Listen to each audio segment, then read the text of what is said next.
ত্রিকোণ প্রেমের জেরে আগরতলা ইন্দ্রনগর এলাকার শরীফুল ইসলাম হত্যাকাণ্ডে দোষীদের ফাঁসির দাবিতে আগরতলা নিউ ক্যাপিটাল কমপ্লেক্স থানা ঘেরাও করে বিক্ষোভ ক্ষুব্ধ এলাকাবাসীর। অপরাধের সব ধরনের মাত্রা ছাড়িয়ে গিয়েছে এই হত্যাকাণ্ডের ঘটনা। বিস্ফোরক কংগ্রেস সভাপতি আশিস কুমার সাহা। আগরতলা ইন্দ্রনগর এলাকায় ত্রিকোণ প্রেমের জেরে শরীফুল ইসলাম নামে এক যুবককে হত্যাকাণ্ডের ঘটনায় অভিযুক্তদের ফাঁসির শাস্তি চেয়ে আগরতলা নিউ ক্যাপিটাল কমপ্লেক্স থানা ঘেরাও করে বিক্ষোভ দেখালেন দক্ষিণ ইন্দ্রনগর এলাকার নাগরিকরা। এলাকার পুরুষ ও মহিলা সকলেই মিলে থানা ঘেরাও করে বিক্ষোভ দেখালেন। এলাকাবাসীদের দাবি, যারা অত্যন্ত সুপরিকল্পিতভাবে শরীফুল ইসলামকে হত্যা করেছে তাদের ফাঁসি দিতে হবে। 21 বছরের যুবক শরীফুল ইসলামকে তার প্রেমিকা সৌরবিতা সাহার প্রেমিক ডাক্তার দিবাকর সাহা, অনিমেষ যাদব, জয়দীপ দাস, নবনীতা দাস, দীপক সাহা ও দেবিকা সাহা মিলে যেভাবে নৃশংসভাবে হত্যা করে সুটকেসে ঢুকিয়ে কিভাবে ফ্রিজে রেখে দিল, এটা ভাবতেই যেন অবাক লাগে। এদিকে অভিযুক্তদের শাস্তি চেয়ে আগরতলা নিউ ক্যাপিটাল কমপ্লেক্স থানার পুলিশের সঙ্গে সাক্ষাৎ করেন ত্রিপুরা প্রদেশ কংগ্রেস সভাপতি আশিস কুমার সাহা। তিনি বলেন, এই ধরনের হত্যাকাণ্ডের ঘটনা ত্রিপুরায় অতীতে আর কোনো দিন ঘটেনি। অপরাধের সব ধরনের মাত্রা ছাড়িয়ে গেছে এই হত্যাকাণ্ডের ঘটনা। বিজেপি শাসনে ত্রিপুরার মানুষের কোনো নিরাপত্তা নেই বলে বিস্ফোরক অভিযোগ করলেন কংগ্রেস সভাপতি আশিস কুমার সাহা। ত্রিপুরা থেকে বিক্রম কর্মকারী report, crime press Bengal news. প্রশাসনের কাছে আবেদন, মুখ্যমন্ত্রীর কাছে আবেদন, এই জীবনে যেমন এমন কাজ কোনো মার বুক যেমন খালি না, তারা দুনিয়ার যে শাস্তি নেয় এই শাস্তি যেমন দেয়। তখন তো ফাঁসির অর্ডার নাই, তারা জিন্দা অনেক শাস্তি, তারা যেমন এমন কঠোর শাস্তি দেয়। তারা যেমন সব এই যে কাজ যারা করে এই এমন কাজ যেমন আর এই দেশে না ও সরকারের কাছে আবেদন, এমন শাস্তি যেমন তারা দেয়। যার মার বুক খালি হয়েছে, আমরা এলাকাবাসী সবাই তার লাগিয়া অনেক কষ্ট হইতেছে। এমন যেমন কষ্ট কোনো না খালিও আর এমন কষ্ট যেমন না পায়। পুলিশের সঙ্গে দীর্ঘ আলোচনা করছেন, কি আশ্বাস পাইছেন? পুলিশে তো কইছে ইয়া করবো, এমন কাজ যেমন না করে। আমরা সব দেশবাসীর কাছে আবেদন, সবাই যেমন এই তার শাস্তি দেয়। ত্রিপুরা রাজ্যে এর আগে এই ধরনের ঘটনা শুনছেন? ত্রিপুরা রাজ্যে এমন কাজ আর কোনো দিন হইছে না, এমন কাজ হইছে না। আর যেমন যাতে না ও কোনো মার সন্তান যেমন এভাবে না হারা, সরকারের কাছে। কালকে তো শরীফের মৃতদেহটি দেখছেন আপনারা, কিভাবে আসছিল, মানে কিভাবে দেখছেন? দেহনের মতো অবস্থা নাই, দেহনের মতো অবস্থা নাই। এমন ভাবে হত্যা করছে, হাত পা বান্ধা, তার চেহারা দেহনের মতো কোনো মানুষ নাই। যে দেখবে হেই ফিট হয়ে যাবে, এইভাবে চেহারা করছে। তারা যেমন এমন শাস্তি হোক।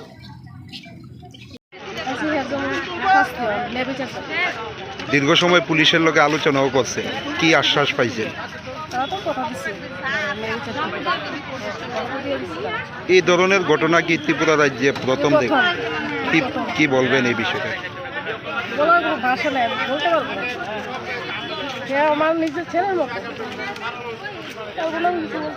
যারা এই ঘটনার সঙ্গে জড়িত বা পুলিশ আটক করছে তাদের মানে কি শাস্তির দাবি জানান?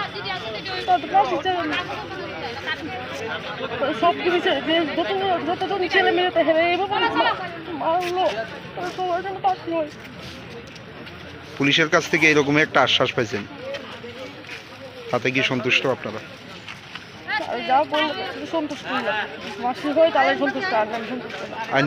আইনের উপরে ভরসা রাখতেছেন? ওনারা আশা করে এসছেন এটা যাতে এই যে অপরাধের সুষ্ঠু বিচার হয়, অপরাধীদের যথাযথ শাস্তি হয়, সেটা আমাদের কাছ থেকে আশ্বস্ত হওয়ার জন্য এসেছিলেন। আমরা আশ্বস্ত করেছি, তারা পুলিশ অ্যাডমিনিস্ট্রেশনের উপরে সম্পূর্ণ ভরসা রেখেছেন এবং আমরাও ওনাদেরকে আশ্বাস দিচ্ছি যে আমরা সর্বত ব্যবস্থা নেওয়া হবে যাতে অপরাধী যথাযথ শাস্তি পায়।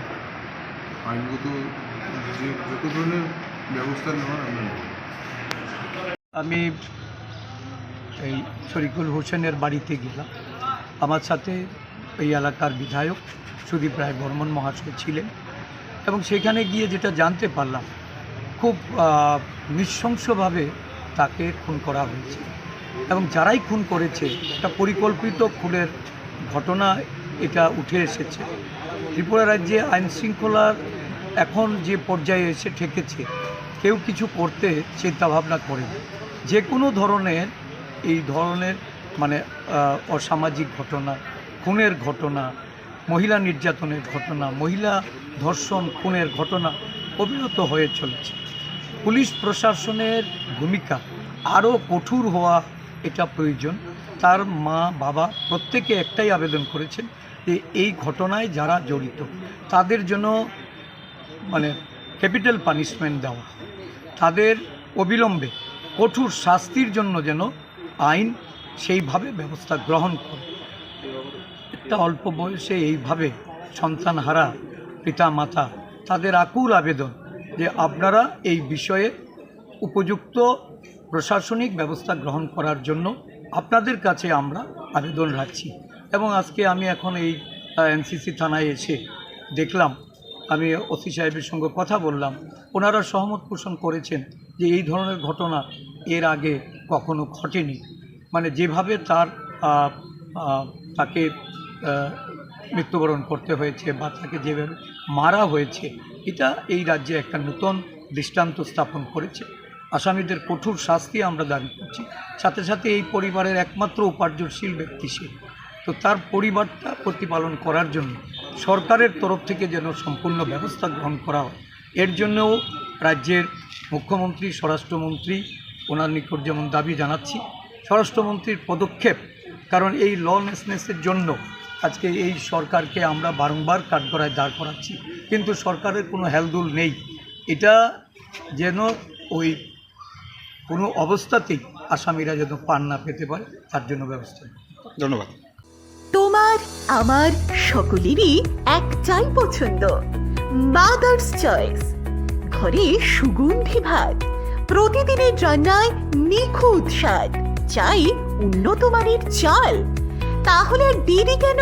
আজই যোগাযোগ করুন ধনরাজ অ্যাগ্রো ইন্ডাস্ট্রিজ প্রাইভেট লিমিটেডে। আমরা আনি আপনার টেবিলে খাঁটি ও মানসম্মত চাল মাদার্স চয়েস নামে। একবার ব্যবহার করুন, আর ফিরে তাকাতে হবে না। বিশ্বাসী গোড়া, গুণগত মানে সেরা। মাদার্স চয়েস, মা যেমন চান চাল তেমনই। যোগাযোগের জন্য এখনই কল করুন 8509752023 এই নম্বরে। মাদার্স চয়েস শুধুই সেরা নয়, সবার প্রথম পছন্দ।